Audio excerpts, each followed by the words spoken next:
Chasm's Edge. Is there no saving grace? Written by Rath W. Asing. Narrated by Brianna Vox. Copyright 2024 by William C. Joyce III. Production copyright 2024 by William C. Joyce III. Dare Series Synopsis.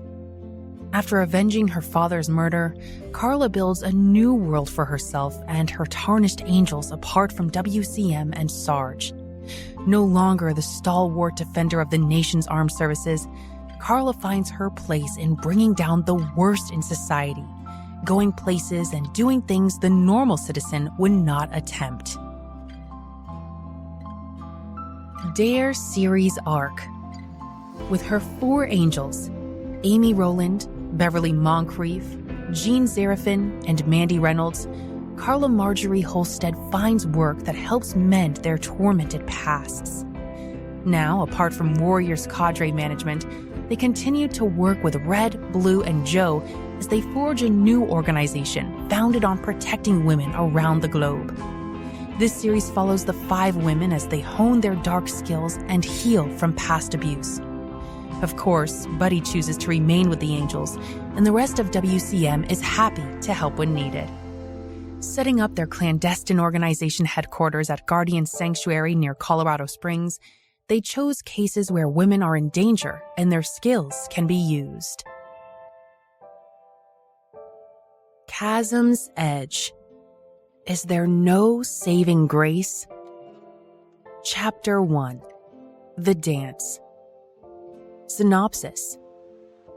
Nurtured in the chasm of abuse, I stare into the darkness and understand. When confronted with WCM and the DARE team, I see a way to live beyond my hatred, yet only I can choose my destiny. Am I their kind of avenging angel, or am I beyond saving? Practiced steps. It is a dance I learned in the history of rage, focused first on escape and then revenge. I, Penny Chambers Carson, learned this dance and have the scars to prove it. Today, the need for escape is long forgotten. It has been 9 years since I escaped the clutches of my rapist, running through the swamps of the bayou lit by a cold December moon. Now, I am my own woman, seen by some as an avenging specter, delivering fear, pain, and death. Revenge still holds a place of honor, caringly placed in a dark part of my soul, always ready to encourage and seek dominance over my actions. No longer needing to deal with the smelly captor of my youth, revenge for others has become a playmate, filling my desire for new adventures. I will always remember the night when my tormentor's bones were ground up into toothpicks by the gators in the cage, ripping him apart alive as I watched. It was in my 5th year of freedom, and I no longer cowered in a corner seeking a savior from my torment. My captor was not the first to feel my rage, and would not be the last. This Friday evening, I intended to dance and have fun, playing the games of a normal woman out on the town in New Orleans. I was headed to Musicians Village, where the resurrection of New Orleans played joyful notes I could feel through the darkness of my existence. I left the bus 4 blocks south of Musicians Village and hurried up North Pryor Street. The guttural cry, muffled by the street noise and the garbage piled near the entrance of a derelict building on North Pryor Street between France Street and Lesseps Street, stopped my joyful run towards an evening's entertainment. It was a cry my soul will never forget. Dropping the purse and parasol, I moved into the shadows and picked my way carefully through the debris, gaining access to the dilapidated building through a half-boarded window. From the shadows, I calmly surveyed the scene. 3 men and 2 women standing around a child they had stripped bare and tied to the ground.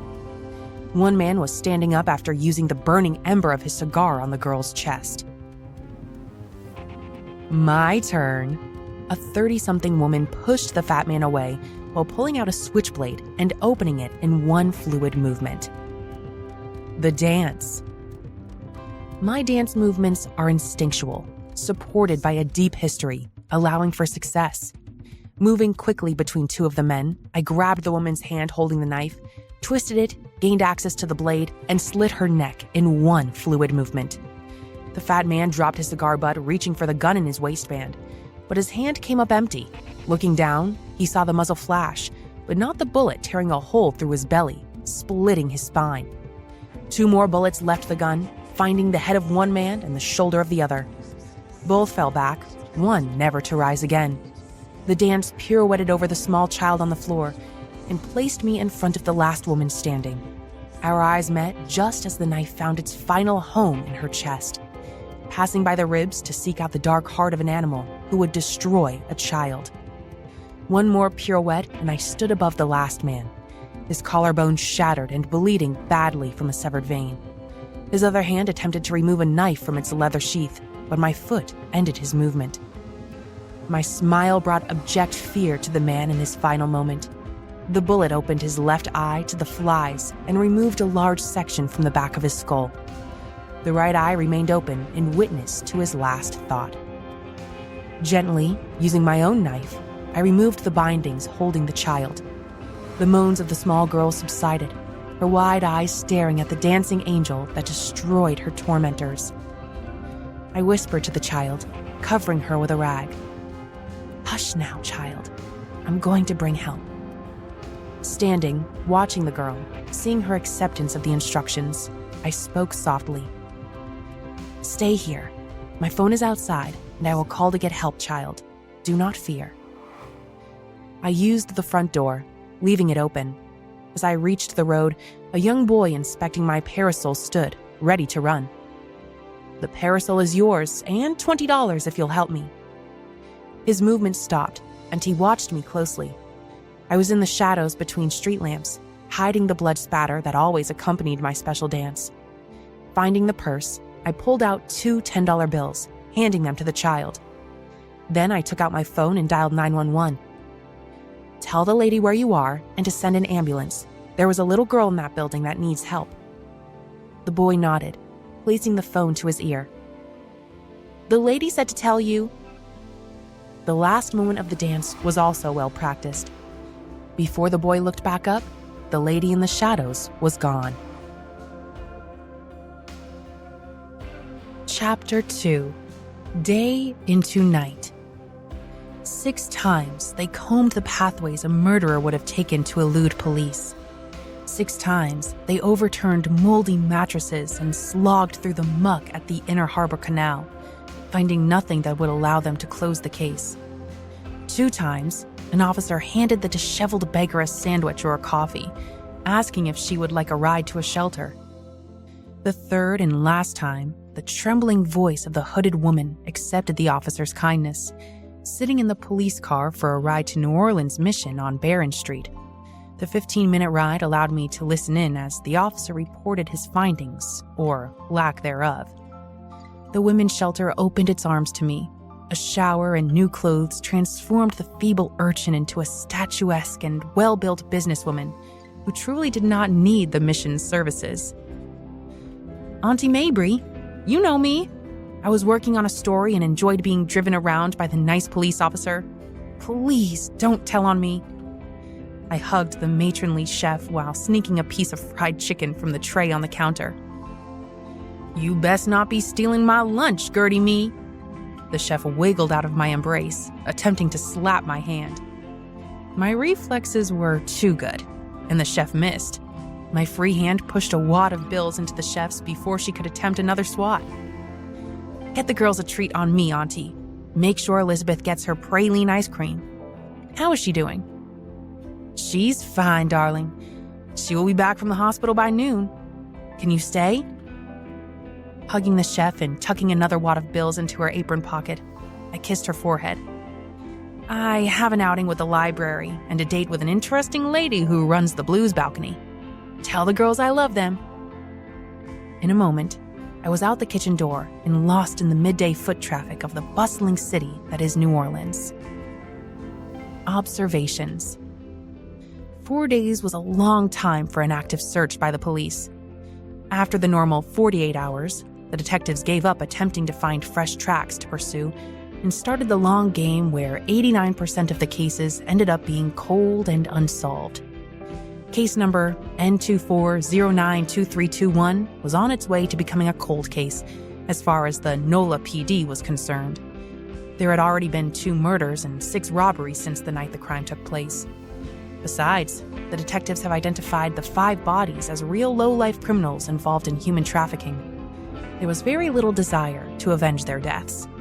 Just before the officer delivered me to the mission, he received an update on the little girl. She was awake and responding well. They were going to transfer her to New Orleans Children's Hospital on South Broad Street for continued care and observation.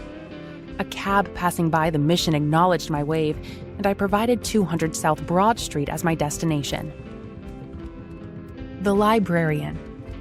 My conservative pleated skirt with a high-collar blouse and blue jacket, paired with the eyeglasses on a beaded string around my neck and the opened leather bag on wheels, showing an assortment of children's books, gave away my avocation. The library was always welcomed at the Children's Hospital, and 2 candy stripers skipped up to me, excited to join me on my rounds. "Miss Martin, I didn't know you would be here today." The lady manning the front desk waved and smiled. "Carol, how was that husband of yours?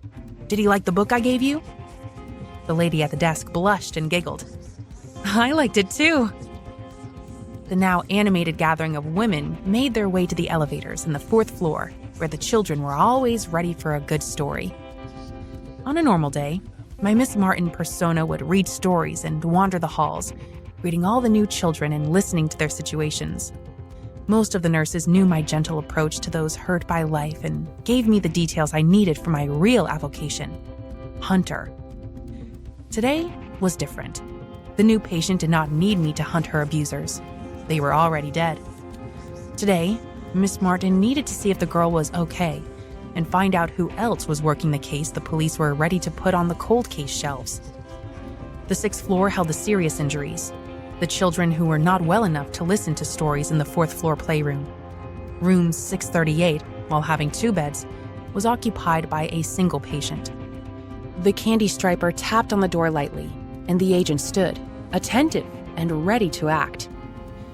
"Miss Martin is here with the books. Can we come in?" "Sure." The agent turned towards the bed hidden by a curtain. "Darla, would you like a book?" The librarian was in the room and past the curtain, making the agent stiffen a bit. Tilting his head, he stopped the librarian's motion. "She's not ready, miss. Maybe tomorrow." Reaching into my bag, I pulled out Sometimes When I'm Sad by Deborah Serrani. "That's okay. Maybe you can read this to her later on. Ask any nurse, and I will come running when she's ready." Darla was her name. A glance at the chart hanging at the foot of the bed revealed the last name of Carmichael. Darla Carmichael looked up at the librarian and did not react. Our last meeting was a nightmare a world away, and recognition would have been 1 in a million. I turned and followed the candy striper down the hall, taking the elevator back to the 4th floor, where I spent a few more hours reading to the children and chatting with the nursing staff. The desk supervisor from the 6th floor came just before I was going to leave. After engaging her in the normal chit-chat, I got down to business, concerned about the new child named Darla. "She is the one I read about in the paper, isn't she?" I kept my eyes locked on the desk supervisor. "Anyway, I can help Mary. Just give me a call. Anything I can do." The desk superior hugged me, the librarian. "I will keep you informed.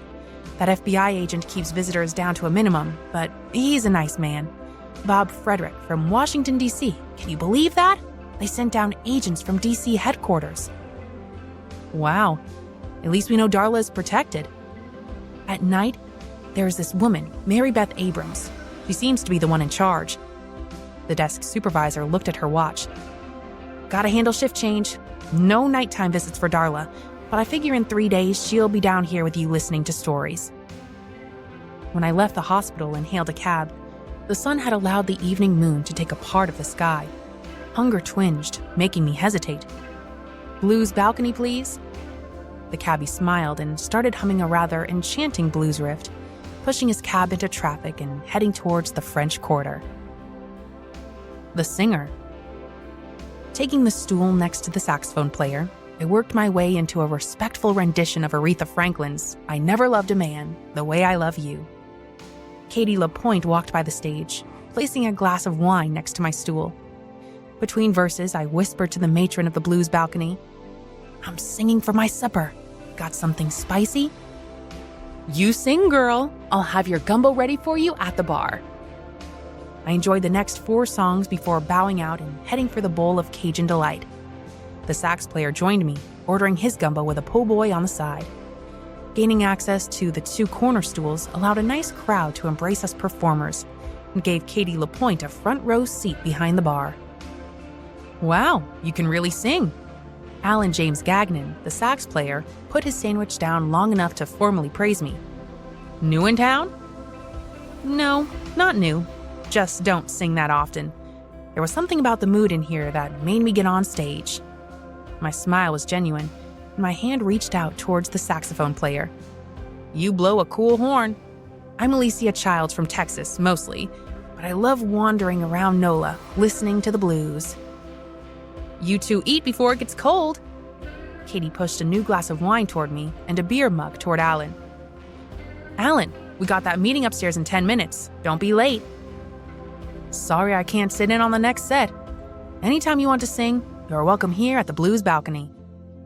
Alan took a last spoonful of gumbo, then a large swig of beer, and stood. "See you around, Alicia. Don't be a stranger."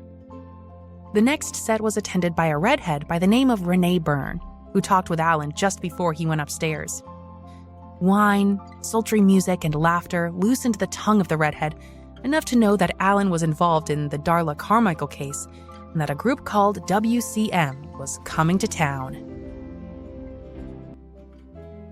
Chapter 3. Law's Lament. An aside. A good deal of the telling of this story is by others. I could not be everywhere and see everything. Not being adept at the literary arts, I am just going to tell you what they told me or what I found out during my reconnaissance. Timing suffers a bit, but it is information you need to know. Case number N24092321. Case file numbers tend to bring order to a system. The NOLA PD's number format is the year, ward, and case number. Number 2321 of Ward 09 in the year 2024, while orderly is not a peaceful reality. In just one ward and only halfway through the year, 2,321 cases were documented by NOLA PD.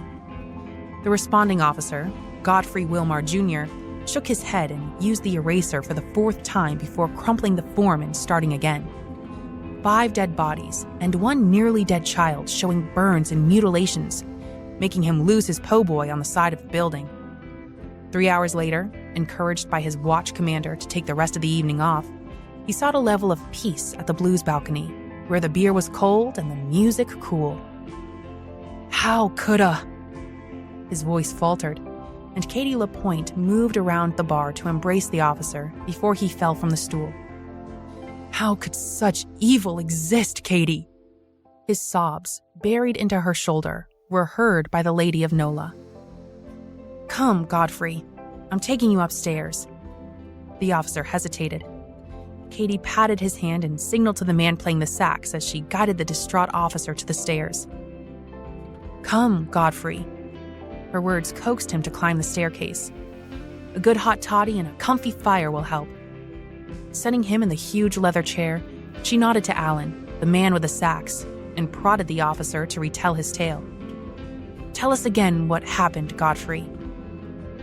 WCM case number unknown. It was not the purview of Katie or Alan to select the case number, but they intended to contact Sarge and get WCM involved. First, they needed to hear the story told by the first officer on the scene. Alan James Gagnon, New Orleans DEA agent and friend to a number of WCM agents, listened as the officer described the scene. 5 bodies were slaughtered around a mutilated girl clinging to life. Outside the crime scene, the trembling boy holding a parasol and 2 $10 bills described a dark angel with soft eyes that disappeared into the clouds. Katie LaPointe also had many friends at WCM, and dialed Sarge as the officer retold Alan the horrendous tale. The hot toddy did its work, and the officer slept soundly in the big chair as Katie spoke with Sarge and Angel. "Something about this is not right, Sarge.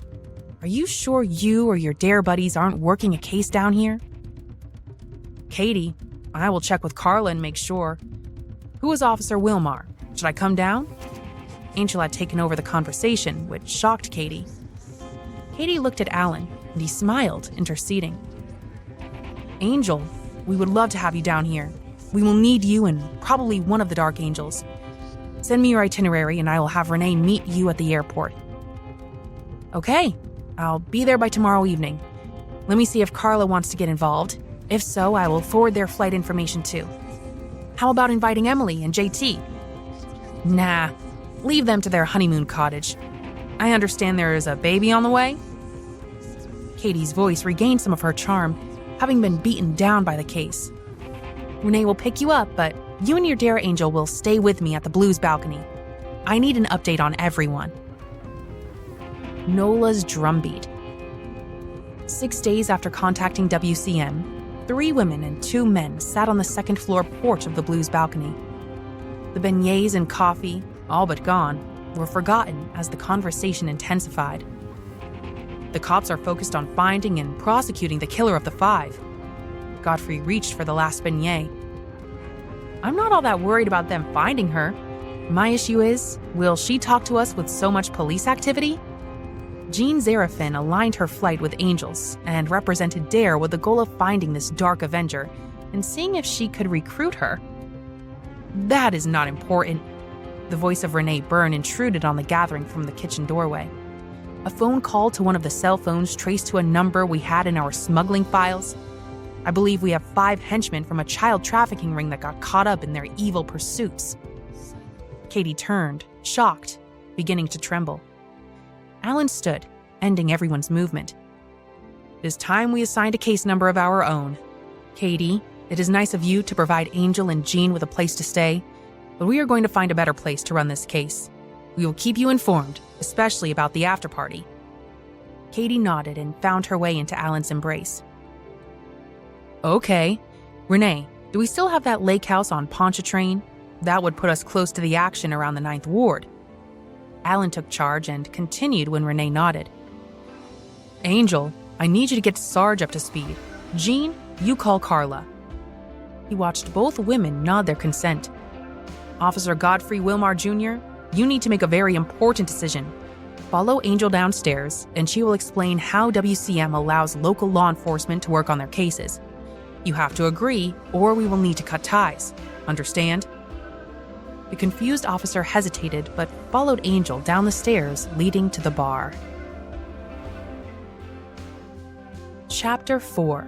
Order of Law. An aside. Once again, let me have others fill in the background moments to get you up to speed. It is interesting how many divergent activities end up intersecting.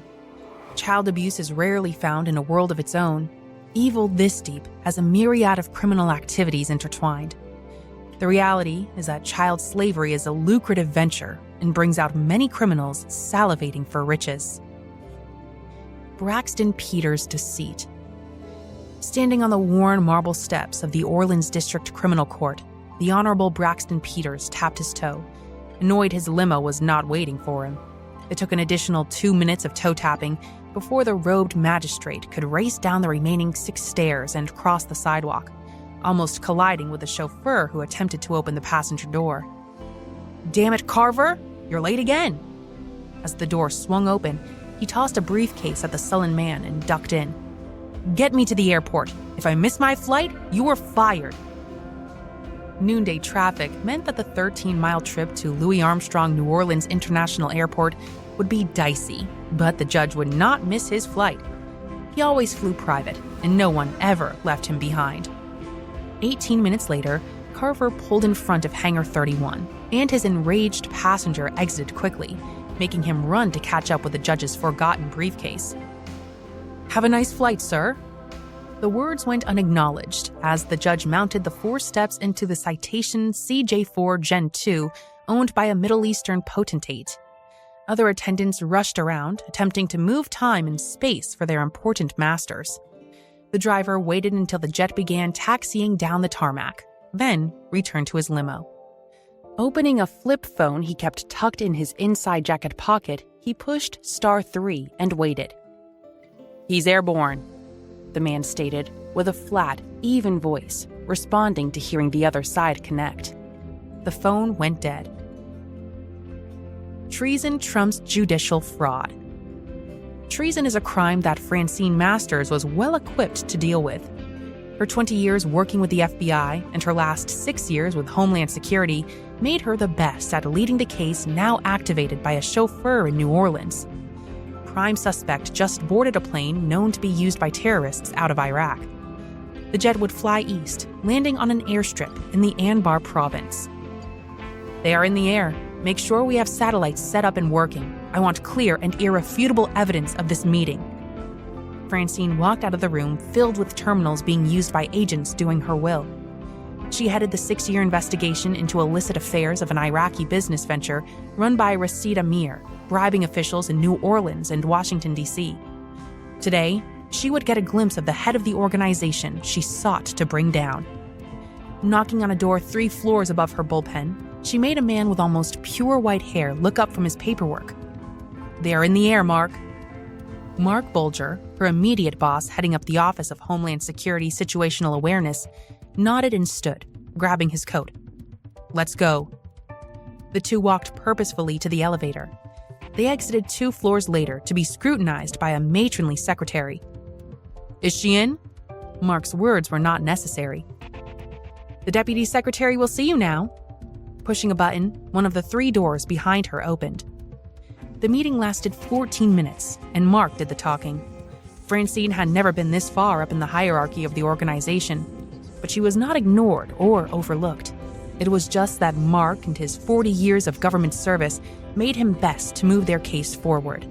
Bureaucracy existed and needed to be managed. "You have full approval to move forward." The deputy secretary stood patting Mark on the shoulder as she moved around the table to stand in front of Francine. "Very good work, Miss Masters. I've been following your advancement." She reached out and took both of Francine's hands in hers. "I'm going to give you a bit of advice now. I need you to listen carefully." Francine nodded, hating the fact that part of her body trembled, unmasking her emotions. The deputy secretary smiled and continued. "A friend of mine will meet you in the next few days. I call him Red. Please use him and his network as you see fit within your investigation. I've trusted him with my life and my country for over 20 years. Francine nodded, a bit confused. "Mark will vet this source for you, won't you, Mark?" "Yes, ma'am." "Call me ma'am one more time, and I'll have you deported or castrated, my choice." Mark laughed. "Come on, Francine. We better get while the going is good. Thank you, Bev. See you Sunday?" "Sunday, Mark." "Coffee, and?" Francine sipped the now perfect coffee, having laid out her napkin and cruller before her on the corner table. It was 5:30 in the morning, but the little shop on her block opened early to meet the needs of busy government worker bees. She was one of them, and she smiled as she observed the hustle and bustle on the sidewalk outside the cafe. He sat, placing his coffee cup on the table across from her. Seeing her sharp stare, he smiled and began the conversation. "Bev calls me Red. Good morning, Francine." "Mark told me about you. I don't understand much, but people I trust seem to trust you." Francine placed her hands on the table and sat forward. "Why do you work outside the government, Red?" "Not outside, more like alongside." Red sat back, giving Francine control of the conversation. "Joe, Blue, and I are more international, and therefore have to stay above the bureaucracy you and Mark are so adept at. Think of us as international assets without an FBI or CIA handler. We do the legwork you cannot accomplish and watch your back." "Why does the deputy secretary want you working on this case?" "Direct. I like it." Red took a sip of his coffee. "MI6 has a similar investigation into your Iraqi businessman. They were about to send him an explosive message just last week. I had them hold off." He paused to allow her to interject. Francine remained silent, reminding Red of Emily Berg-Hansen's detective skills. MI6 has him tied to a London bombing. No firm evidence. It may be true, but you have uncovered something more important. I had them stand down until we could get your evidence. She remained stoically silent. Joe is in London right now. Should I call him and tell him to push the button? No, I understand, Red. She played with her cruller, looking for the right words to use. I'm not sure. Red gently interrupted. You have control, and MI6 will await your lead. That I guarantee. In the meantime, I need you to visit West Point tomorrow. You have a meeting with the Commandant and a friend of mine who will help you get comfortable working with me. Red pushed a private jet pass and a card with the name of Mary Beth Abrams, now a major and well-known within the halls of Francine's Homeland Security. Mary Beth was the right person to ease the fears of this stalwart government agent. Standing, Red put a sizable tip on the table. There are many good and faithful men and women helping to keep our country safe. Thank you for your service, Francine. I will see you soon. Braxton Case Investigation Notes. Photographic evidence. This file holds 87 photographs along with the film. There is irrefutable evidence of Braxton Peters' involvement with Rashid Amir, potentially tying him to arms deals with Iraq. Non-case related. There is additional evidence of 3 young females being removed from the plane and dragged into the compound of Rashid Amir. One face was potentially identified as Carmen Michelle Vickers, who was reported missing 6 days ago. NOLA case number N24092275. Per lead investigator Francine Masters, this matter has been separated and will be handled by another agency, with updates to the file made by Francine Masters or Mark Bolger. Actions. Francine Masters finished the email, attached the secure links, and pushed send. Now she would find out if she could trust Red and her new acquaintance, Mary Beth Abrams. If they responded quickly and appropriately, well then, she would continue to use their services. If they shelved this evidence of an abducted child, she would end all contact. 15 minutes later, her phone beeped. The message read, WCM case needs your input on the Vickers abduction. Please arrive in NOLA on flight number AA5581 tomorrow. Please advise if you cannot make this connection. MBA. Chapter 5. Night into Shadows. Walking out of the Blues balcony, I decided to walk for a while, letting all the information swirl around my feelings. 6 blocks later, I flagged down a cab that had just turned off its sign. One more ride, please? I waved a $100 bill. It'll be worth your while. The cabbie, a woman in her late 50s, smiled and left the meter off, hearing the address given. That's just 18 blocks from here. Tell you what, I was hoping you could handle a daily fare for me. I'll set up an account and pay you weekly in advance. I sat forward and slipped the 100 with my card through the slot in the screen. Okay, I guess. The card had my library persona on it. It would stand muster if anyone inquired at the mission. You pick up a fare at the New Orleans mission on Baronne Street and drive my friend to a hospital appointment each morning at 10 a.m. Miss Elizabeth has a rehab session at the outpatient clinic on Justine Avenue. 5 trips back and forth should add up to about $40. I'll pay $100 a week if you treat this little one like a princess. You have a deal. The Hunted. She led me out by the Pan American Stadium, vacant and haunting in the waning light from the moon. Refusing her plea to take me to my door, I waved and then waited for the cab to disappear behind the buildings on Sear Street.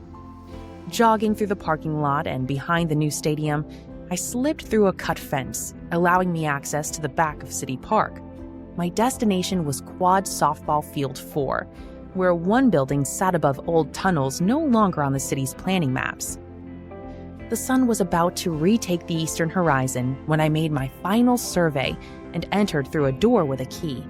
I swiped the key 3 years ago, and the back door lock hadn't been changed or upgraded with electronics. The broom closet had a well-concealed entry to a set of stairs, and after closing a door to the tunnel, I turned on a light. The 60-foot tunnel had 3 rooms. I made my way to the middle room and entered a spacious kitchen with all the conveniences except light from the outside world. The far door was my bedroom. The first door I passed held my past. Its lock was not easily opened, and without the appropriate passcodes, the fireball would turn my past into ashes. The computer on the counter beeped and was ready for input. Pulling up the cab company and entering the driver's ID, I scheduled the daily pickups for Elizabeth. The fare came to $47.80 per week, and I added a $60 tip, completing my promise.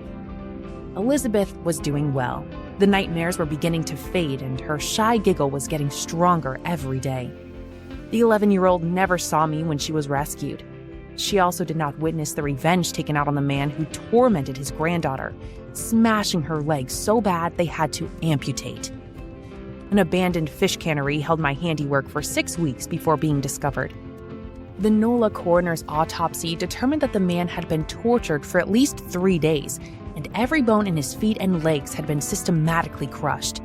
There was medical equipment strewn around on the floor, which was determined to be used for keeping him alive through the ordeal. The little girl also never read the newspaper from Halton, Oklahoma, announcing the discovery of a beat-up woman in a shanty outside town. When the woman's identity was finally uncovered, she was charged with child abandonment and sent to prison in Louisiana.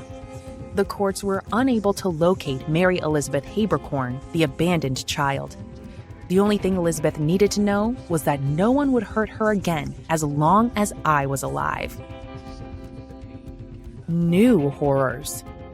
The difficult decision for me was to fill the bowl with Kellogg's Corn Flakes rather than Fruity Pebbles.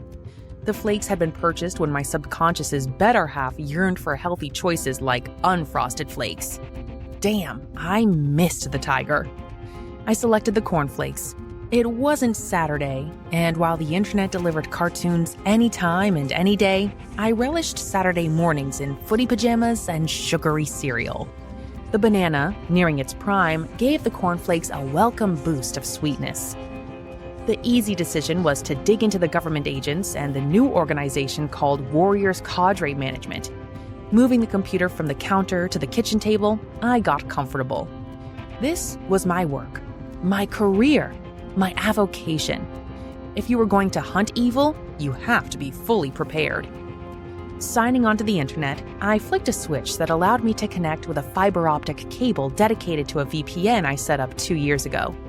Once the connection was complete and a new browser opened, I re-signed in as Skinny and Marie's Tavern on Clematis Street, and then faked the guest access and reconnected to Sonny's Famous Steaks on Market Street, Philadelphia, Pennsylvania. Sonny didn't know he had an internet account, and if you asked Marie, she would tell you to come back next week when her brother was in town. He handled the technical stuff. The browser I opened next was used by hackers mostly. It required strings of SQL commands and was not very pretty, but dug down to the real information I sought. Mary Beth Abrams would take an entire day to unravel. Search parameters. Most evildoers were as dumb as could be imagined. Finding them proved to be simple. Starting with police records that tagged over 90% of the reprobates, the search allowed both geography and human habit to uncover and expose their life. The bars they frequented, the company they kept, and the crimes they liked allowed me to find and surveil my prey. The third reprobate I ever hunted was a first-class spy for a European arms dealer. His pastime was raping teenage girls. The last one was Ellen Haberman, a ward of the state and a resident of the mission. It took me 3 days to find the girl's body and 6 weeks to hunt down the man responsible. When I confronted him in his apartment, I uncovered his hidden communications room. It served me well for 18 days, the time it took to learn all I could from the man chained to the wall in the soundproof room filled with communications equipment. Another 6 days passed before the final piece of equipment I wanted was removed. The room stunk. I left the hidden door open, knowing evidence of me was removed. The smell would get the tenants to call the super and investigate. They would find the pictures of the raped girls strewn around the body chained to the wall. Ellen's picture would not be found. Mary Beth Abrams. The NOLA PD case number N2409231 recorded facts about the 5 perps being part of an international human trafficking ring. That must have led to the FBI and WCM getting involved. Sitting back and finishing a now cold cup of coffee, I realized this would be different than my normal stalks. With government agents investigating, seeking out the vile hordes of reprobates, my identity was in jeopardy. This Mary Beth Abrams was something else. Since her last days at West Point, her career and her clandestine activities have been stellar. My access to government data would be a spy's dream. But this case could end up testing my ability to stay in the shadows. What I found most interesting was that WCM, rather than the DoD or military police, assigned the Carmichael case to Mary Beth Abrams. The intercepted email to the DoD Major Crimes Division addressed to Mary Beth Abrams came from Angel Estevez Oliveira, who appeared to be running WCM. Putting aside the research on Mary Beth, I entered the names Alan James Gagnon and Renee Byrne. NOLA DEA flashed across the screen, and my newest sax player friend took on a very different aura. FBI, DoD, WCM, and now NOLA DEA all were working to uncover the person who slaughtered 5 reprobates. I looked around the room and headed for my bedroom. Cereal was not what I needed. Not when my nerves got this hyper. Cereal would not do. Putting on a sweater blouse and blue jeans, I left, making sure I wasn't observed leaving Building 4 and headed for the ballpark. There, I caught a cab to my destination, Covenant House, NOLA. There would be one additional stop, of course, to pick up a few ice cream cakes from Creole Creamery. There is no better activity to do when nervous than surround yourself with the love only orphans can provide. Chapter 10. A Life Choice. His 3 days of interrogation steadily broke down the perp until a woman called Uriel came in and dismissed everyone, locking eyes with the perp only inches from his face. Each perp was given a choice to confess or deal with the consequences. Uriel made the consequences real. Moving to the side of the man, she whispered in his ear, "The moment they set you free, I will begin the hunt. I will find you and drag you into a hell beyond your imagination. Any family member or friend I meet hunting you down will join you and your fate. On this side of life, you will know only abject pain. My prayer is that it will continue for eternity in hell." Her knife drew a line on his right cheek, letting blood seep down into the scruff of his unshaven face.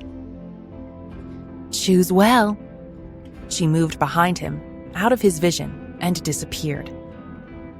Mr. Bradley Charles Mumford was the 16th processed and the 5th today.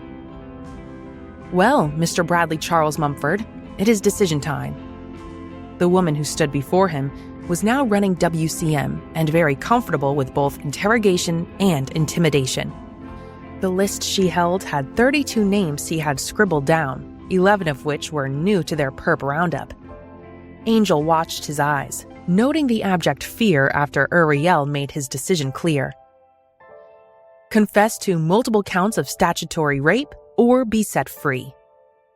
The man wept, and his hand trembled, signing the confession. Being set free meant the vengeful Angel would visit him one more time. The specter had whispered in his ear that her visit would be both painful and fateful. Gathering up the paperwork, Angel turned from the distraught man. "Get this one ready for transport with the other 4.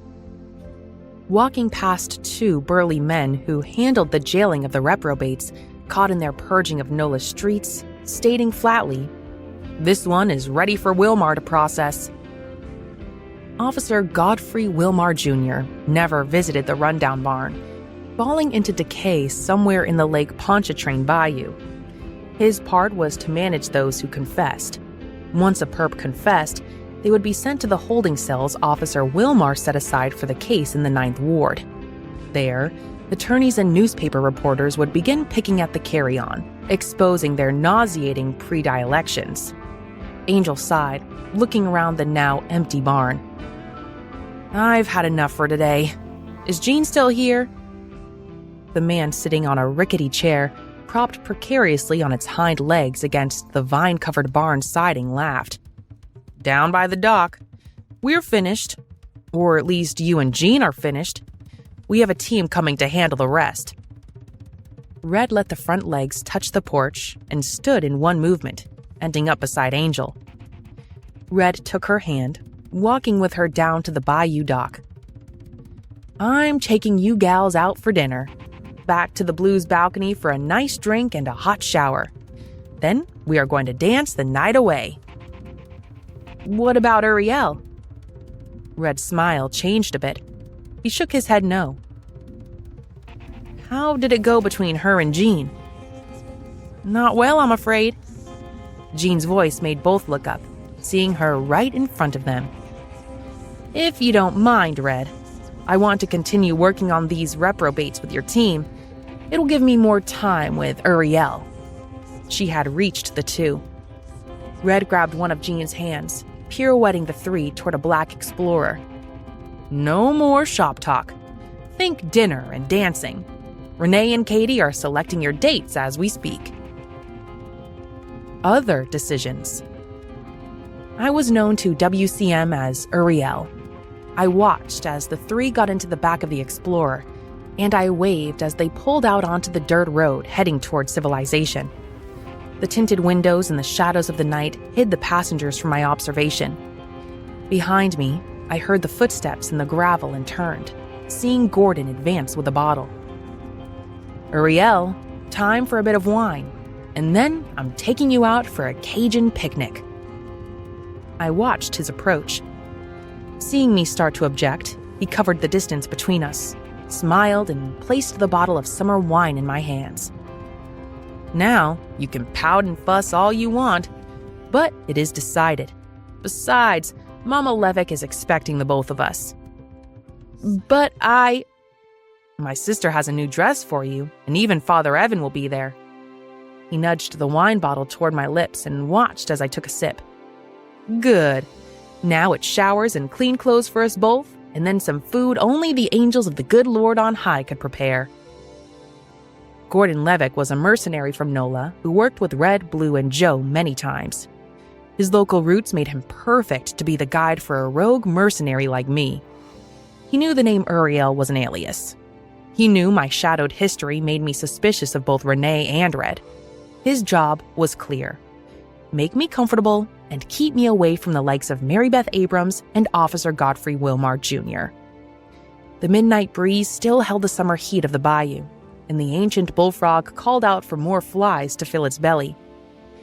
I sat on the steps to the back porch of Mama Levick's, sated by Cajun delights, attempting to understand my new feelings.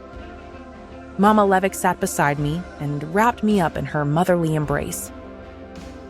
"My daughter took many years to find peace, dearie. Those scars keep her past as part of her present. But you have seen her, and you know that peace can be real. She's..." "Hush, child. She is a precious child of God, and she is my daughter. So are you, Uriel." "I'm not finished." "Oh, child, my love for you does not care and will never end. All you need to know is that you have a home and all the love you can embrace." Case endings. The days and weeks floated by with me performing my vengeful angel routine as they sorted out the perps. The 67th man to be processed was Michael Jeffers Wright, a law enforcement officer working within the parole system for the Louisiana State Troopers. His arrogant stare chose freedom, and Jean sighed as she released his bindings and showed him the door, knowing his fate. "Michael Jeffers Wright, you are free to go. May God have mercy on your doomed soul." Anticipating this moment, I waited, having moved my station wagon down the dirt road out of sight of the barn. Michael Jeffers Wright would have to walk down the road, and the dart hit him square in the chest. He made it a few yards before collapsing. Tying his feet together and using a harness, I dragged him to the back of the station wagon and heaved his limp body into the back. Binding his hands and feet behind him, I pulled both together, bowing his back and making movement impossible. Satisfied, I jumped in and headed out toward Highway 10. The sedative would work for 2 hours, meaning I needed to stop once and give him another dose. The abandoned warehouse 3 hours north of New Orleans hid the station wagon from curious onlookers. The four-wheeled industrial cart handled the limp body, moving easily down the passages to a forgotten basement well protected from anyone who wandered in. The third set of steel doors closed, removing any chance of sound escaping. Night, day, or third age of hell, the man in the shackles screamed with no sound coming out of his tormented mouth. I sat on the stool, using the large Bowie knife to clean under one of my fingernails. "Oh, Michael, stop this silly nonsense. You know your fate. Look at Paul, Robert, and Larry. Soon, you will join them in hell." Standing, I walked up to the man who was 2 steps beyond manic. Carefully etched an X into the man's chest, allowing more blood to seep out and drip to the floor. "I tire of this, Michael. Are you sure you don't know any more perps that I should visit?" His sobs started again, and his head drooped. "Go into your eternal hell, Michael. I am done with you." I plunged the knife deep into his chest, turned, and walked out of the cellar. Closing the last of the steel doors and finding my way to the station wagon, I sighed, "I'm done." Chapter 7. Intercession. An aside. It was Jean herself that filled me in on this part of the story. I never met another better than me at stalking. To say I was surprised at being caught only set the bar for my amazement when I realized a kindred spirit captured me. Jean watched the hospital carefully.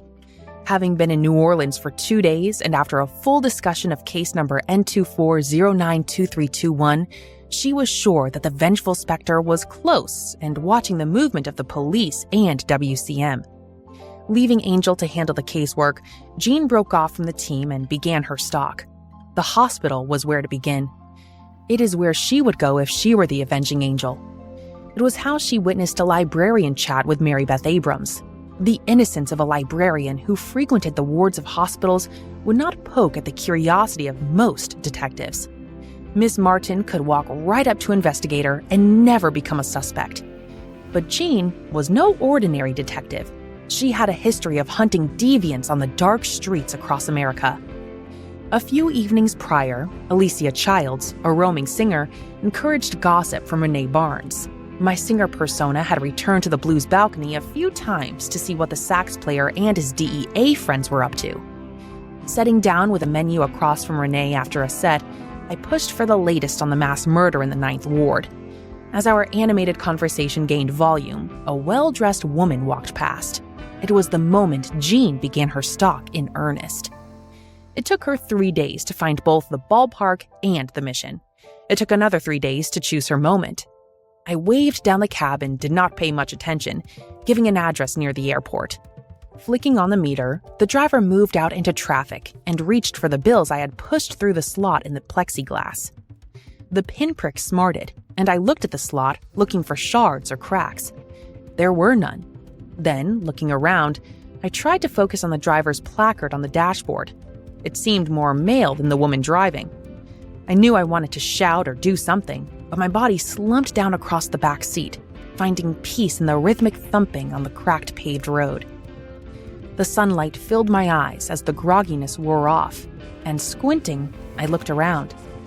I was in a comfy stuffed chair with a small table beside me and the curtains gently dancing to the breeze coming off the bayou. The smell of apple pies was easily discerned above the normal rural aromas of the backwoods of NOLA. "Mama Bess is cooking for us. Just relax. You will feel better in a moment." Jean Zarafin sat across from me in a chair like mine. While my hands were free of restraints, and I had already moved my feet, indicating they were also unbound, my caution was not reduced. What do you want?" "To talk." Jean's eyes remained locked on mine. "To talk, and maybe tell you about my life." "I know who you are, Jean Zarafin. I looked you and your dare buddies up." "I know. That will make this a bit easier, I think." Holding up a finger, she stood and went to the kitchen doorway. "Mama Bess, Penny's awake. We should be ready for supper in 10 minutes. Turning back to me and retaking her seat, she continued, Mama Bess made shepherd's pie. I think you will like it. My shock was complete, and it took me all of the 10 minutes to regain any sense of control. This woman uncovered my real identity. I had no idea what to do next. It is okay, Penny Chambers Carson. No one but me will ever know your name. I am not here to stop you. I am here to help you if you need it. Jean stood and offered her hand to me. As I rose, she folded me into her embrace and whispered, I am like you, Penny, an avenging angel. We take care of our own. Of loneliness. Being fussed over by a bayou grandmother is akin to being in the middle of a pile of fluffy bunnies. The shepherd's pie was beyond wonderful, and the sassafras tea with mint leaves slowly melted the tension built up from the abduction. You say you know me, Jean? How? Carla, the head of DARE, rescued me from a cage where a St. Louis politician was holding me as a sex toy. The Dark Angel's words were calmly spoken, and Mama Bess seemed to ignore the conversation. We joined together and worked for a man named Red on a few cases until we decided to create DARE and take on cases of our own. Jean turned towards the kitchen. Mama Bess, can we have the pie now? I want ice cream with mine. Red is an international spy working with his two buddies, Blue and Joe. They also have ties to WCM now, being run by Angel Estevez Oliveira. Both organizations allow us to remain apart, but we work together on cases. She hesitated, seeing if I wanted more. Now, Alan and Renee are a bit more establishment. They have been a part of the NOLA DEA for years, and we have worked with WCM on a number of cases. They allow us to help, understanding that some of our work falls outside their rules and regulations. It is an interesting dance of need versus regulations. Pie arrived, and mine was served on 2 dishes in case I didn't want the ice cream. Mama Bess hugged me, kissed my forehead, and went back into her kitchen. Mary Beth Abrams is a unique soul. She is more a spy than an officer of DOD or DOJ. It is only a matter of time before she takes over for Red, Blue, and Joe. You can trust her with your life, but she is more law and order than all the rest you have researched. Jean stopped to take a healthy bite of her apple pie. Why tell me all this, Jean? I'm sure you were able to find out most of this, but background is necessary for real decisions. I want you to figure out if you can work with us from the inside or would rather stay apart. Jean looked deeply into my blank face. No matter your choice, I will protect you and keep your secrets. We are kindred spirits. Mama Bess arrived to pick up the dishes and handed me a dish towel. You dry, dearie. Jean has to handle the wood bin before it is too dark. Time floated by in the bustle of chores until the comfy chairs around the crackling fire drew me back to Jean. She had stoked the fire, filled the wood box, and found a knitted comforter to keep her shoulders warm, drifting off to sleep. Taking the chair next to hers, I drew a blanket around myself, allowing the questions to dance around in my brain. Mama Bess tut-tutted and kissed my cheek. The morning will bring both sun and solutions, child. Sleep now, and know you are safe. As I drifted off, 2 emotions took over, starting an unpracticed dance. Independence and companionship both sought to lead. Of choice. The morning sun shot through a gap in the drawn curtains, finding my face and making me squinch up my eyes, rubbing them with both hands. Awake, dearie! Mama Bess was already bustling around in the kitchen, confirmed by the smell of just-baked bread. She approached with a steaming mug, hopefully filled with coffee. There is sugar and cream on the table, dearie. Jean left before dawn, but asked me to give you this. Penny. I needed to handle a few things and could not stay. Please forgive me. Ask Mama Bess about anything. She is a resource both WCM and DARE use and can be fully trusted. She takes in strays that need her gentle aid, kids like you and me. She will have one of her children take you back to NOLA. 2 things. Don't come to the Blues balcony for a while. Too many law types there to keep your identity covered. And take some time to see if you would like to be part of DARE. I believe you would fit right in with the rest of the angels. kindred spirits, Jean. The coffee was a deep, rich southern roast, not needing additives. Sipping it while Mama Bess fluffed pillows and busied herself gave my mind time to find a pathway to traverse. Mama Bess? My voice was soft but filled with determination. Yes, dearie? She sat on the stool in front of me, placing her hands on my knees. I will answer all your questions. As I filtered through the list building up in my mind, Mama Bess spoke. Carla was once a naval lieutenant major high up in the DOD and DOJ. She was nearly killed by the people who killed her father, and she became the first Dark Angel. I knew her when she was Meg's, a bright-eyed beauty with only hope and love inside. She patted my arm.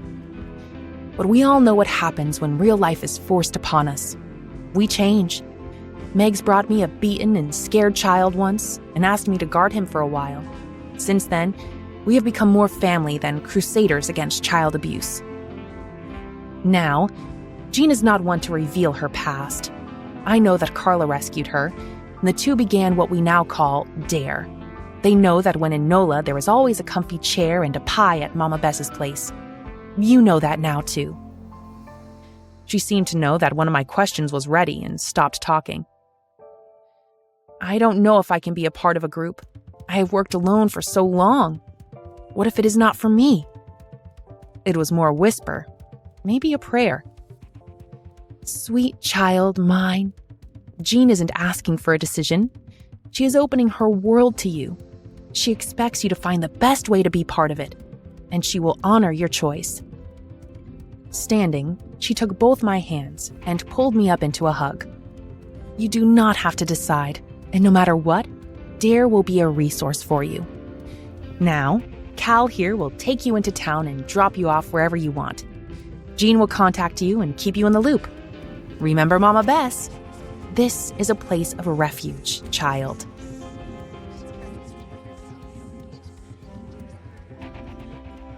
Chapter 8. A Moment of Choice. Cal, filling the car ride with lively banter of anything Cajun, followed my directions, dropping me off at Children's Hospital. I wasn't going to go in dressed as I was, but I wanted a public destination to keep my safe places to myself. Mama Bess sure do make a sweet potato pie that will curl your toes. Cal had just pulled up to the hospital and turned to face me. You haven't asked? His question stopped my movement. You haven't asked how I know Mama Bess. How, Cal? I wasn't sure I needed or wanted the answer. Carla, I knew her as Lieutenant Meggs, pulled me out of a sex slave prison and saved my life. Cal smiled and continued. She brought me to Mama Bess, who took care of me from the age of 6. He seemed to hesitate, then took one of my hands. I wanted you to know that you are a blessed angel, just like Carla. Anything you need, you just come to Cal. Standing on the sidewalk, I watched as Cal drove away, never looking back. I made my way to the taxi stand, providing a destination close to the ball field and my tunnel. I had a lot of thinking to do. My moment of choice took 3 weeks of pondering. Homeland and government security. The powerful presence of Mark Bulger and Francine Masters was anecdotal, mostly information provided by Jean in our frequent clandestine meetings. I selected out of the way local eateries to teach her palate what NOLA was really all about, and she let me see the massive undertaking an international criminal case can become. Francine was bound by regulatory guidelines that seemed unscalable. Most of Jean's commentary was about how Red moved around them, using Mary Beth to control the flow of activities outside the boundaries set by the governments. It was a dance, one that seemed to be overcomplicated. I saw evil, stalked it, and ended it.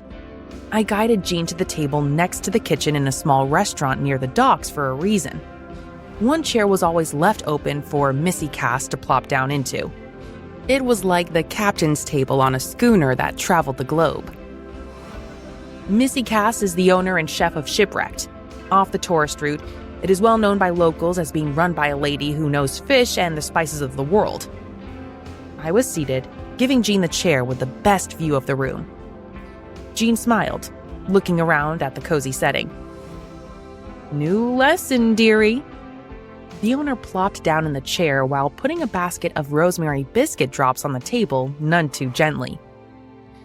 Nola is not one flavor. It is the blending of the best flavors the world has to offer.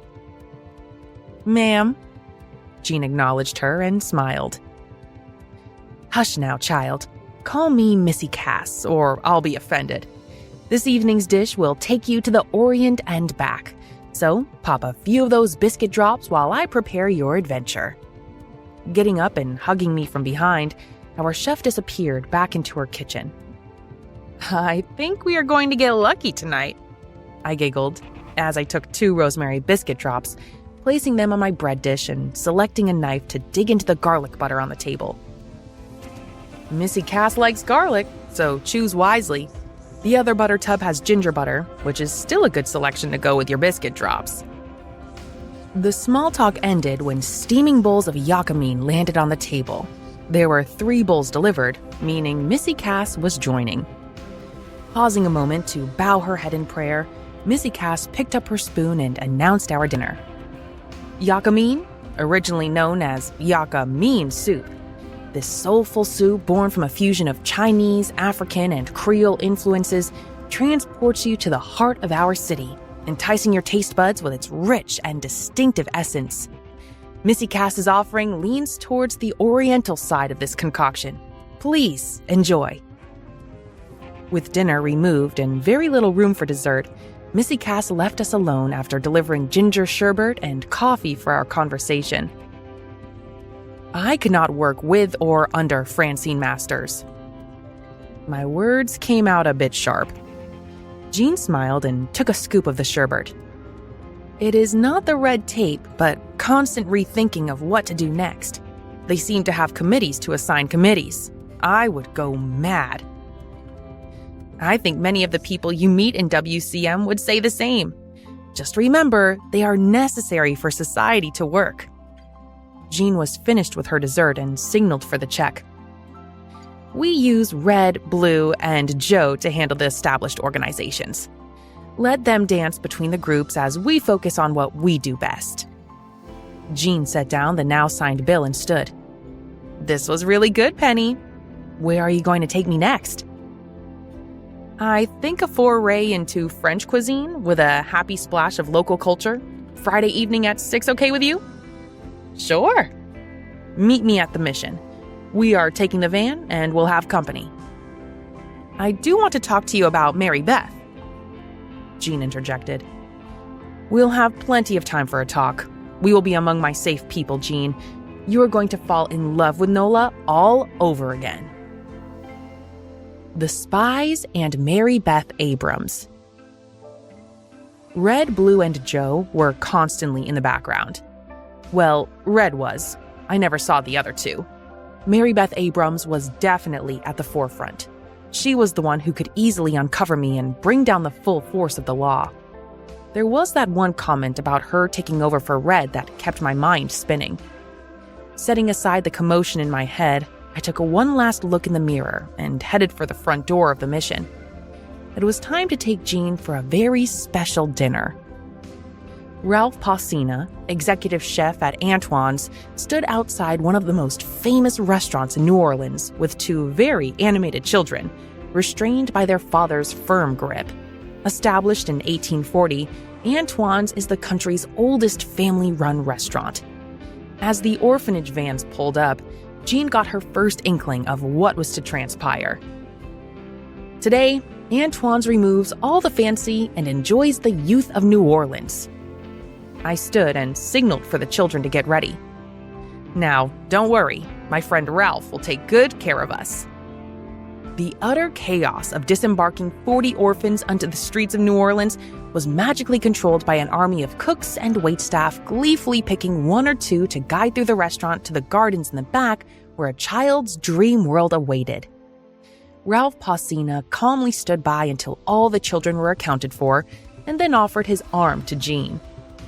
Miss Jean, it is my pleasure to welcome you to Antoine's. We have a table for you in the executive dining and a tour of our wine cellar if you desire." I giggled, watching Jean's smile widen, and accepted the arm of Henry Martone, the executive chef's #1. For the next few hours, we would sample the best French cuisine on this side of the Atlantic and be able to observe the children play from the balcony of the executive dining room. There, the one in the yellow dress with the pink scarf, that's Elizabeth. We had just sampled the appetizers and wandered over to the balcony, enticed by the gleeful noise below. "Interesting choice of colors," Jean smiled. "I think she is going to be an artist, and her paintings are going to burst with color." I hugged Jean, a feeling of camaraderie enveloping me. This is her first real outing, and she looks like she is having fun. I wandered back in, hearing someone enter from the kitchen. "Look, soup is served." Both the chef and his #1 entered to announce our culinary journey. "Your French onion crusade will open the taste buds to the joys of what is to come. Please be seated for dinner. Your next course gives you a choice between our Gulf fish almondine or our shrimp creole." Taking my seat, I poked Jean. "You get one, and I'll get the other." "The fish almondine, chef." Jean looked at her soup and awaited my first move. "Don't hesitate. Enjoy." #1 spoke up as he turned to hold the kitchen door for his chef. After the main course was taken away, and after deciding that we would sample all 3 dessert offers, we were given assurance the room was ours and secure from intruders. Nothing could be finer than the salted caramel chocolate torte, Antoine's pecan bread pudding, and the tarte aux pêches, all washed down with Antoine's café brûlée diabolique. Mary wanted me to deliver a message. Jean sat down on the couch to get away from the delectable desserts. "She would love for you to come to Washington and meet her team there. She is being groomed to take over for Red, Blue, and Joe, and believes you would be a good resource for them and their mission." Wow. I was going to ask you if she was going to arrest me.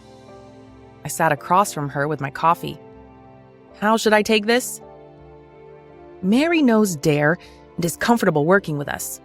They also have resources around the globe dedicated to ending women's abuse and child slavery. Please, take it as intended. An extended commitment of support with permission to ask for your help from time to time." "Red?" Jean sat forward. "From the very beginning, Red was on your side. Even if the old fool retires from the spy game, he can be trusted, absolutely." I nodded and took a sip from my coffee. "Now, it would behoove you to get Red to introduce you to Blue and Joe. Once you get to know all 3, the real fun begins. If Red doesn't give you an answer to your liking, you whisper in Joe's ear and get him to do your bidding. When all else fails, bat your eyes at Blue, and he will be your knight in shining armor." Jean stood to get her coffee. "I already know that Red considers you family. You have nothing to worry about there." "Well then, today's discussion is ended. How about playing with some children?" WCM and NOLA. We left the children at the entrance to the mission and chose to stroll the now quiet streets of New Orleans. Most of my questions were answered, and many decisions were made. WCM and NOLA remained, but they had prior considerations in the way of their resolution. Do I join DARE or remain apart? If I was to join DARE, would I have to move to Colorado? My question filled the silence between us and seemed to match the rhythm of the slow cadence of our walk. "You couldn't get me away from NOLA, not after the culinary awakening you have taken me on." Jean's voice was even and smooth. "Think of joining DARE more as an acceptance of a mission than a job position. You would be fine staying right here in New Orleans." I really like Mary Beth. I'm just not too sure I would fit in with the Washington, D.C. types. Jean laughed. WCM has agents in many places, doing many different jobs. When your orphans move out on their own, how do you treat them?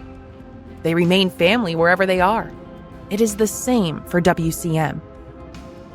But Mary Beth is taking over for the Spy Guys? She also coordinates with Angel at WCM and Gloria in Europe to keep all three organizations focused and supportive. It's family, not business empires. Thank you, Jean. I have a lot to think about. Decisions. 2 days had passed since our outing with the children. I chose the Fruity Pebbles, not because it was Saturday, but because I was frustrated thinking about the future. Foregoing a second bowl, I pushed myself to shower and get out into the world I knew. The librarian needed children to read to. The 6th floor had a 9-year-old who would not look at me when I entered. The little one is still in shock, Miss Martin. The candy striper had seen my work and knew the questions I might have. She took my arm and moved me into the hall. The detective said they found her in a dumpster near the St. Tammany fishing pier. Thank you, dear Marie. You are a blessing to me and these children. I will come back and check up on her. I started to turn, but Marie took one of my hands. Maybe you should return this to the detective. He left it on the chair in the room the last time he came by. The folder, while nondescript, had enough heft to be of real value to me. The grin on the candy striper's face made me wonder how much she really knew. Thanks, Marie. I'm going by the station right now, so I will drop it off. The file contained all the leads I needed to begin the hunt. After making copies, I left the file on the back counter of the precinct's front desk, where a clerk would find it and chew out the detective for leaving his notes on the counter. Back in my kitchen, the second bowl of Fruity Pebbles was better than the first. It had the excitement of the hunt to flavor it. I also had a resolution I was seeking. I am a hunter, and the lonely stalk is where I need to be.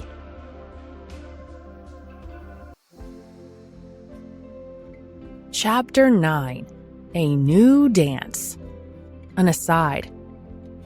Chaos is created when different agencies focused on differing purposes are mashed together in one case. That organizational battle was not something I ever witnessed. I chose to be an observer now that Jean had my back, and I stayed in the shadows as best I could. Homeland's intrusion. Most everyone can learn the waltz, and most everyone can do a little country shuffle, but there are dances only the best can perfect. It was a bright Wednesday morning as I was preparing pie for the evening dinner when the government intruded into my sanctuary. The commotion was Mark Bulger, Francine Masters, and Mary Beth Abrams arriving and quickly finding seats at the dining room table of the mission. It meant something had broken open. I was concerned. Is there something wrong? I moved into the room, a bit out of costume, currently wearing an apron that showed signs of blueberry pie. Francine Masters stood. No, Miss Martin, we need your help. 2 of the rescued girls from Europe have no homes. They do now. I rushed across the room to stand in front of the Homeland Security agent. Whatever they need, we will provide. Thank you. It was Mark Bulger who picked up the conversation. They have been... I turned and grabbed his hands, looking him closely in the eye. We have all the right people, Mark. The mission, the hospitals, and NOLA are ready to help them no matter what. Every time one of my aliases meets another agency involved in the case, the chaos increases. I was torn between running away and confessing my involvement. One choice would stop the chaos swirling around me. The other would delay or maybe increase my dilemma. Taking a deep breath, I allowed my librarian persona to take up the dance. They needed to have a team of helpers ready in 4 hours, and I knew just the right people to make sure these 2 children were loved properly. Calls were made, and nurses from the hospital and NOLA childcare were gathered. Within an hour, a team of love was prepared to receive 2 young women who had been forced into hell beyond reason. The dining room, now called Child's Hope Team Headquarters, filled with caring specialists. I shuffled coffee and cookies while rearranging the mission's lunch menu for a picnic across the street. Selecting one nurse I have known for years, I moved her into the position of leader. Not only could she handle the bustling crowd, but she had special skills. Slowly, Miss Martin would find a place in the back of the room, letting others prepared for this particular dance take over. Watching the agents carefully, making sure they were satisfied with the staff, I placed a nurse from New Orleans Children's Hospital to lead the gathered team of professionals. Leaving the room, I hugged Francine Masters. "Your children are in good hands, Francine. Connie Factor is the best of the best at helping those who have been harmed." Her questioning eyes needed more. "She heals from experience, dear. Trust me and trust Connie." My whisper took away the fear in the Homeland Security agent's eyes. "I am but a librarian and the baker of pies for the evening. I will leave you and Connie to your mission." Hugging the agent one more time, I rushed off to the kitchen. Upon entering the kitchen, I found another angel stealing pie filling. "Well, Jean, this is a fine mess you got me into." Spies, guys, and private eyes. Sitting on the dock watching the last of the shrimp boats leave for the morning haul, Jean handed me a section of her muffaletta breakfast sandwich. "Can't get these in Colorado." "You have eaten a muffaletta for breakfast, lunch, and dinner. Don't you want to try something else?" "Maybe." She pulled a file from the canvas shoulder bag and handed it to me. "We need to limit some of your personas. Too many agencies are getting too close to each other." "Yeah, I figured." I took a big bite of my sandwich with fried egg, transformed by Mama B's kitchen into an eggs burgee breakfast flavored with onions, chilies, ginger, tomatoes, and spices. Smiling, knowing my Colorado angel was tasting the best parts of NOLA, I scanned the folder, seeing a new alias by the name of Uriel, an agent of an unknown government agency with security levels above even Mary Beth Abrams. Mary Beth will receive information and authorization, her eyes only, from Red giving you access. The best play is to remain outside the normal activities as an observer and refer questions to Red when being pushed. I nodded and took another bite of my sandwich. "Your Blues balcony days are over. Too many of the agencies pass through there, and I can't control the gossip." I nodded, then frowned. "You can come in as a DARE member and continue singing for your supper." I pouted and picked up another slice of the breakfast sandwich. "It remains your choice, Penny. I do want you to commit to visiting Guardian Sanctuary. You will always have a home there, no matter how you decide to go." "I will visit, I promise." Finishing off the cold coffee, I stood and turned towards the morning's activities. "You picked an archangel name for me, one with wisdom and guiding light. I'm not too sure if you are playing with me or you have a point to drive home." Jean caught up to me and put her hand around my waist. "When Carla first rescued me, she gave me time to find my way. She told me I was safe no matter what, and that I needed to find my true mission in life. My detecting skills allow me to find the good and remove the evil. I am no longer tormented by my actions, and life feels good, fulfilled." She squeezed me before letting go and turning toward her car. "I want you to find the same, Penny. Take your time while we work on your new alias. It should be fun." Chapter 10. A Life Choice. His 3 days of interrogation steadily broke down the perp until a woman called Uriel came in and dismissed everyone, locking eyes with the perp only inches from his face. Each perp was given a choice to confess or deal with the consequences. Uriel made the consequences real. Moving to the side of the man, she whispered in his ear, "The moment they set you free, I will begin the hunt. I will find you and drag you into a hell beyond your imagination. Any family member or friend I meet hunting you down will join you and your fate. On this side of life, you will know only abject pain. My prayer is that it will continue for eternity in hell." Her knife drew a line on his right cheek, letting blood seep down into the scruff of his unshaven face. Choose well. She moved behind him, out of his vision, and disappeared. Mr. Bradley Charles Mumford was the 16th processed and the 5th today. Well, Mr. Bradley Charles Mumford, it is decision time. The woman who stood before him was now running WCM and very comfortable with both interrogation and intimidation. The list she held had 32 names he had scribbled down, 11 of which were new to their perp roundup. Angel watched his eyes, noting the abject fear after Uriel made his decision clear.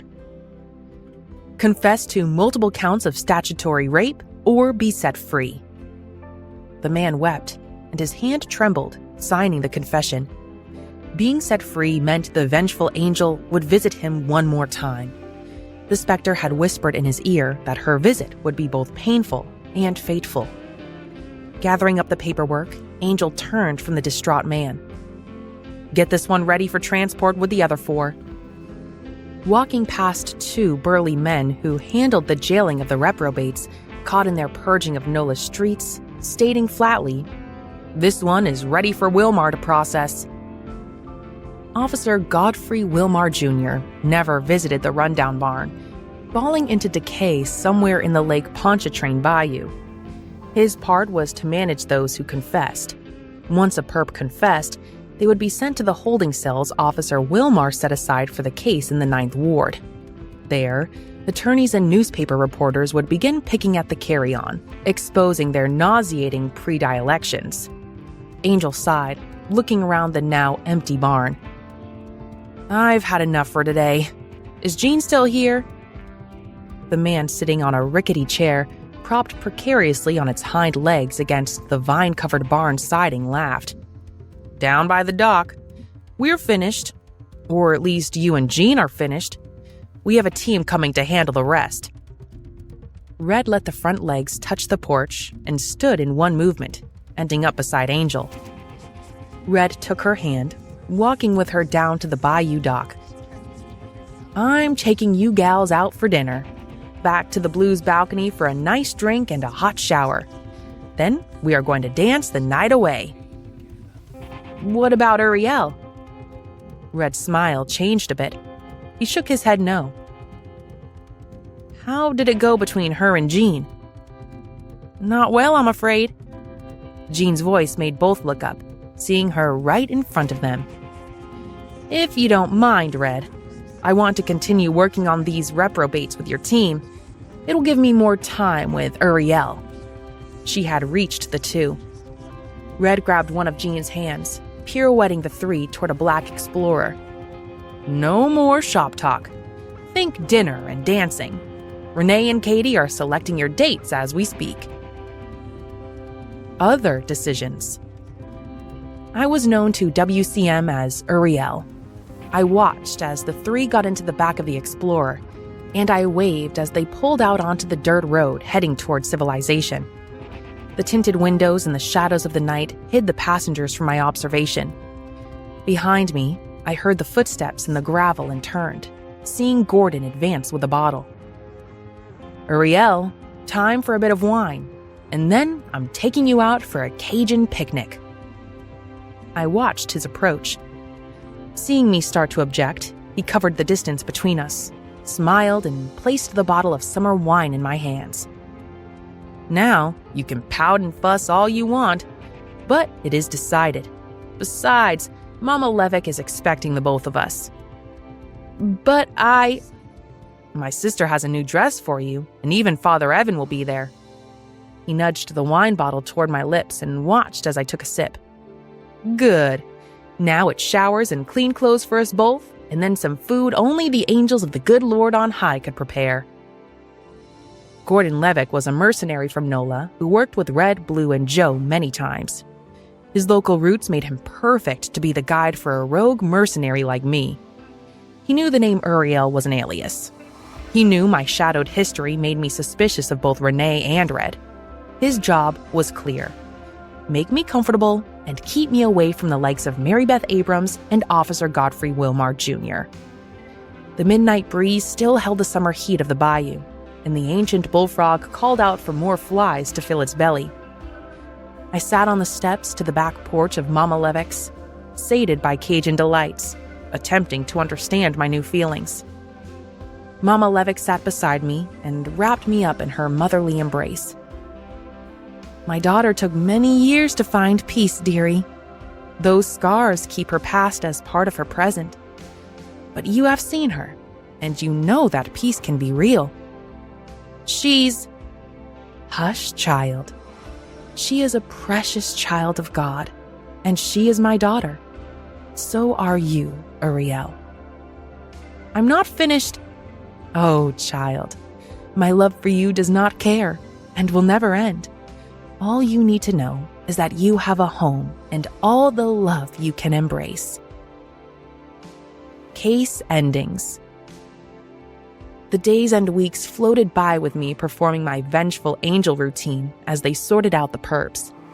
The 67th man to be processed was Michael Jeffers Wright, a law enforcement officer working within the parole system for the Louisiana State Troopers. His arrogant stare chose freedom, and Jean sighed as she released his bindings and showed him the door, knowing his fate. Michael Jeffers Wright, you are free to go. May God have mercy on your doomed soul. Anticipating this moment, I waited, having moved my station wagon down the dirt road out of sight of the barn. Michael Jeffers Wright would have to walk down the road, and the dart hit him square in the chest. He made it a few yards before collapsing. Tying his feet together and using a harness, I dragged him to the back of the station wagon and heaved his limp body into the back. Binding his hands and feet behind him, I pulled both together, bowing his back and making movement impossible. Satisfied, I jumped in and headed out toward Highway 10. The sedative would work for 2 hours, meaning I needed to stop once and give him another dose. The abandoned warehouse 3 hours north of New Orleans hid the station wagon from curious onlookers. The four-wheeled industrial cart handled the limp body, moving easily down the passages to a forgotten basement well protected from anyone who wandered in. The third set of steel doors closed, removing any chance of sound escaping. Night, day, or third age of hell, the man in the shackles screamed with no sound coming out of his tormented mouth. I sat on the stool, using the large Bowie knife to clean under one of my fingernails. Oh, Michael, stop this silly nonsense. You know your fate. Look at Paul, Robert, and Larry. Soon, you will join them in hell. Standing, I walked up to the man who was 2 steps beyond manic. Carefully etched an X into the man's chest, allowing more blood to seep out and drip to the floor. I tire of this, Michael. Are you sure you don't know any more perps that I should visit? His sobs started again, and his head drooped. Go into your eternal hell, Michael. I am done with you. I plunged the knife deep into his chest, turned, and walked out of the cellar. Closing the last of the steel doors and finding my way to the station wagon, I sighed. I'm done.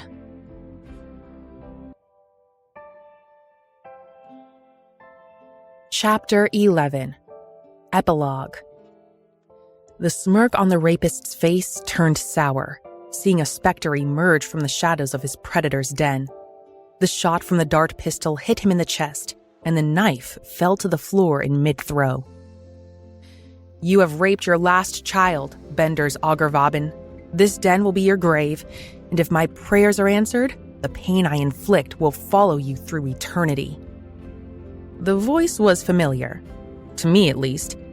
I knew it came from deep within my soul. Jean helped me understand it a bit more. Stooping and untying the little girl, I placed a blanket around her and whispered, We're going to be okay. I'm going to take you back to your mother. Don't fret, little one. You are going to be okay. I placed her, wrapped in a blanket, on the couch and turned back to tend to Bender's. Hog-tied and with a longer-lasting sedative administered, I removed Amy Carrington from a hell no child should ever enter. 30 minutes later, her mother rushed into the mission to be greeted by the cook, Auntie Mabry. Your child is fine, Mrs. Carrington. Gathering the woman into her arms and guiding her to the front parlor. Upon entering, the child shouted and ran into the arms of her mother. time was warped as tears flowed and hugs removed the nightmare. Then, the mother looked into the chef's eyes. "No, ma'am. The avenging angel arrived before your daughter could be harmed." More sobs, and finally, the woman stood. "Where is the person who—" Auntie Mabry gathered the woman into her arms and took hold of the child's hand, walking them towards the kitchen, where a new batch of cookies needed tending to.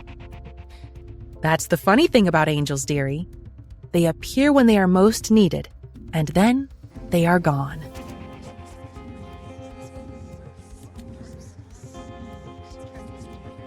This has been a Dare series novella, Chasms Edge, novella B1N4.